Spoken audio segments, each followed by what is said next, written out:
guys, it's me, Erin, and I don't know who I'm talking to. That one person who viewed my video. Thanks! Yay! I'm sitting here in bed now. My dog is ignoring me. She's a bitch. She didn't want to poop outside because she pooped inside and I didn't see it. And my cat is antisocial, like most cats. I was just outside walking my dog because I thought she had to poop, but she didn't. Here she is.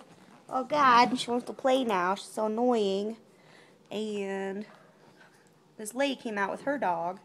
She lives right across from me, and I see her out on our porch all the time. And her dogs and her kitties, and they're super cute. And I said, hey, how's it going? And she totally ignored me. 100%. Just walked away with her dog. Like, what the fuck?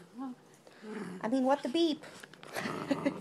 Like, why would you do that? I understand that there are introverted people out there. When somebody says hi to you, you should still say hello back. Afterward, you can do what you wish. Unless they ask you a direct question, and you should probably answer it, because otherwise you're just being rude. And it's different than being shy, because you can be shy. That means you don't want to initiate a conversation or continue it on your own accord, but if somebody's talking to you, you should answer them. Anyway, that's how I feel about it. This is my dog. She is going crazy. She wants to play fetch and tug of war at the same time. Anyway, that's all I have to say. Bye.